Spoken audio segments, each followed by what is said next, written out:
Sometimes the best thing that you can do is to just stop overthinking and start. And that's exactly what I did in this painting, and it led me to places that I could never have planned.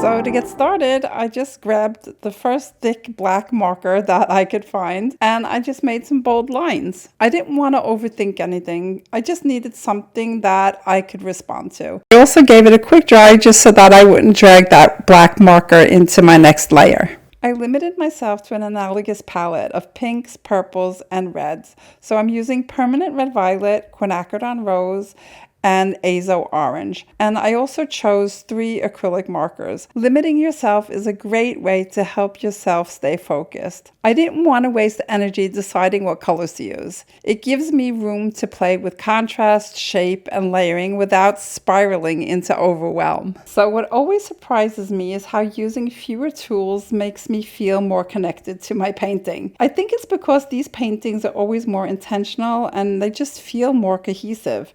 And in a strange way, it just gives me more freedom to explore. And even though this painting feels really intentional at this point, it doesn't stay that way, right? Because I just let go. I have no plan.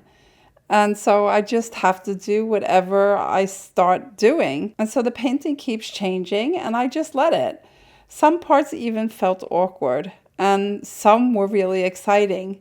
You know, I try not to fix everything. I like to just stay in the work and just let it unfold. And that is where all the joy comes from.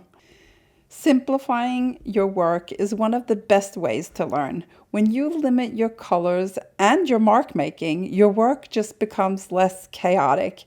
And that clarity builds confidence. So reducing the overwhelm is so important when you're trying to find your voice because it allows you to really see what's happening in your painting. You don't have to have everything figured out. This is a journey, guys, and curiosity will take you much further than certainty ever could. Okay, so I'm going to put on some music and just let you enjoy the rest of the video.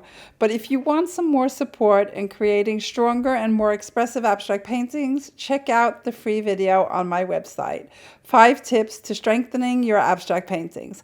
You'll find the link in the comments section. I hope you enjoy. See you next week.